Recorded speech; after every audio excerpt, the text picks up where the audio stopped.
Hello friends, कैसे हैं आप सभी लोग। फ्रेंड्स, आज हम साइकोलॉजी का एक बहुत ही इम्पॉर्टेंट चैप्टर लेकर आए हैं जिसका नाम है जीन पियाजे का संज्ञानात्मक विकास का सिद्धांत।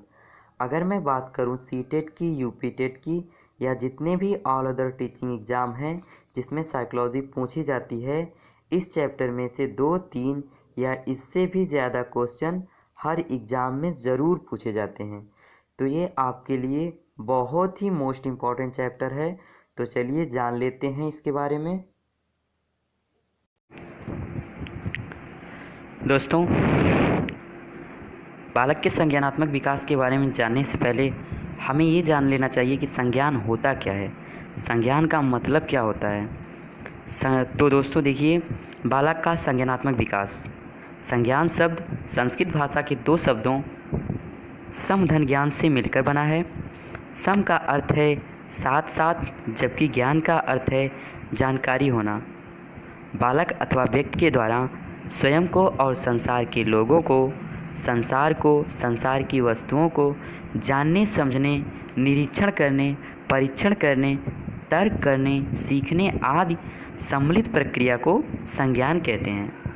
दूसरे शब्दों में संज्ञान एक ऐसी प्रक्रिया है जिसमें संवेदना, प्रत्यक्षीकरण, प्रतिभा, समस्या समाधान, तर्क करना अर्थात तर्कना, चिंतन करना, मनन करना, स्मरण रखना आदि सभी मानसिक संक्रियाएं सम्मिलित हैं।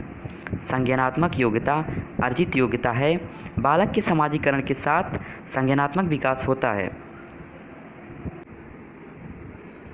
फ्रेंड्स, इसी के अंतर्गत अनेक मनोवैज्ञानिकों ने अपने अपने अनुसार परिभाषाएं दी हैं, जिसमें पहला आप लोग देख सकते हैं वास्टा इत्यादि के अनुसार, मतलब वास्टा मनोवैज्ञानिक और भी वैज्ञानिक थे, उनके अनुसार है संज्ञान का आशय ऐसी उच्च स्तरीय मानसिक प्रक्रियाओं से जैसे तर्कना, समस्या का समाधान करना, जिनके माध्यम से मनुष्य समझने का प्रयास करता है।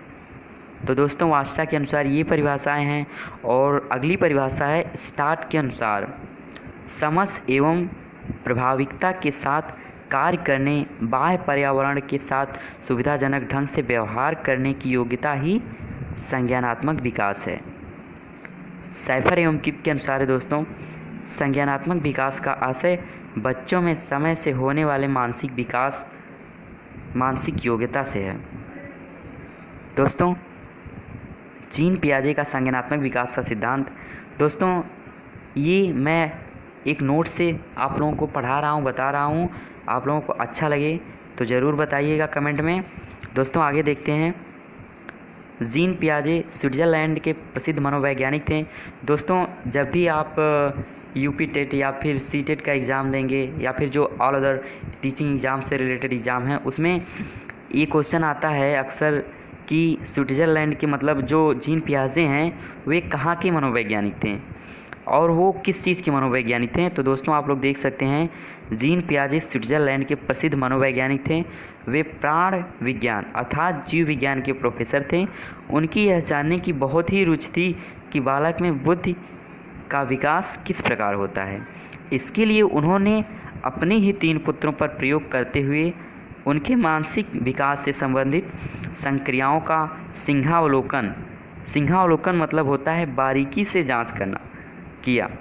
पियाजे ने फ्रांस के बीने साइमन के साथ कई वर्षों तक कार्य किया और अपने अध्ययनों के आधार पर बतलाया कि प्रत्येक बालक में बुद्धि जन्मजात होती है, समय के साथ उसका प्रसार होता है। प्रत्येक बालक अपने जन्म के साथ कुछ जन्मजात योग्यताओं को लेकर प्रकट होता है, जैसे रोना, चूसना, देखना आदि। पियाजे ने बालक के संज्ञानात्मक विकास को निम्नलिखित 4 अवस्थाओं में बांटा है। वो 4 अवस्थाएं आप लोग देख सकते हैं। संज्ञानात्मक विकास की 4 अवस्थाएं जो हैं, पहली है संवेद पेशीय अवस्था या इंद्रिय जनित गामक अवस्था। दोस्तों, इसे 2 नामों से जाना जाता है। ये अवस्था जन्म से लेकर 2 वर्ष तक की होती है। दूसरी अवस्था है पूर्व संक्रियात्मक अवस्था, जो 2 से 7 वर्ष तक की होती है। तीसरी है मूर्त संक्रियात्मक अवस्था, 7 से 11 वर्ष तक की अवस्था होती है। चौथी और लास्ट है अमूर्त संक्रियात्मक अवस्था। ये 11 से 14 वर्ष तक की या फिर वयस्क होने तक की होती है। तो दोस्तों, आप लोगों ने चारों अवस्थाएं देखी। अब आगे मैं इन सब के बारे में आप लोगों को बता देता हूँ। पहली अवस्था आप लोगों ने देखी थी इंद्रिय जनित गामक अवस्था या फिर संवेद पेशी अवस्था, जो जन्म से लेकर 2 वर्ष तक की होती है। दोस्तों, यह अवस्था जन्म से 2 वर्ष तक की अवस्था है। इस अवस्था में बालक की प्रत्येक क्रियाएं इंद्रिय जनित होती हैं या इंद्रियों के क्रियाओं के अनुसार गमन करती हैं, इसलिए इसे इंद्रिय जनित गामक अवस्था कहा जाता है। जैसे यदि शिशु को भूख लगती है तो वह अपना संवेग रोकर प्रदर्शित करता है।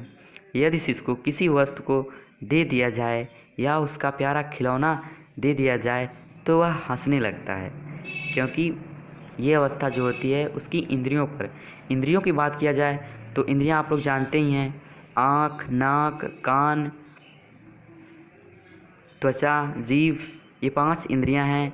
जैसे जब भूख लगती है तो वह रोकर अपना समय प्रदर्शित करता है। तो ये पहली अवस्था जो है इंद्रियों के ऊपर डिपेंड करती है। दूसरी है पूर्व संक्रियात्मक अवस्था।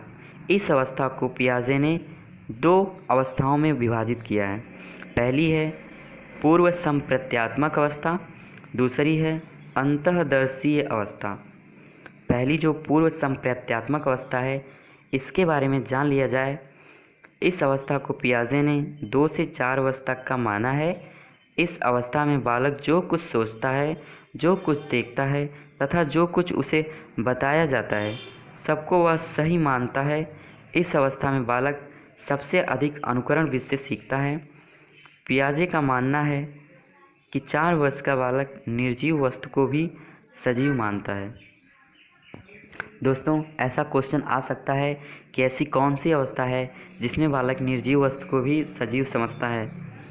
दोस्तों, अगली अवस्था है अंतःदर्शी अवस्था। इस अवस्था को पियाजे ने 4 से 7 वर्ष का माना है।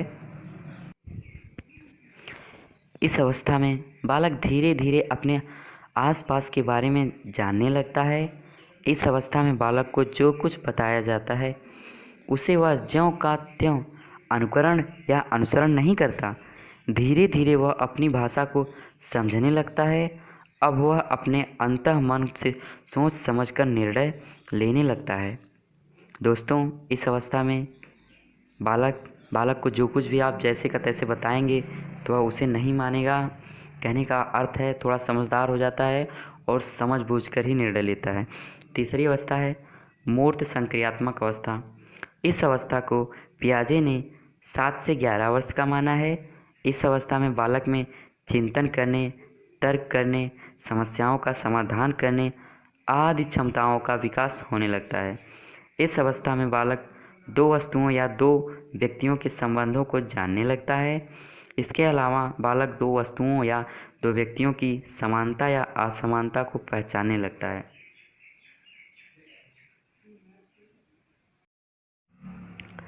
दोस्तों, चौथी और लास्ट अवस्था है अमूर्त संक्रियात्मक अवस्था। इस अवस्था को पियाजे ने 11 वर्ष से ऊपर या वयस्क होने तक माना है। इस अवस्था में बालक के मस्तिष्क का पूर्ण विकास हो चुका रहता है। अब वह वस्तुओं की तरह विभिन्न विचारों पर भी चिंतन करने लगता है। अब उसकी समझ शक्ति रटने पर आधारित ना होकर तर्क व समझ पर आधारित हो जाती है। दोस्तों, इसी के साथ जीन पियाजे का सिद्धांत हमने आपको बताया।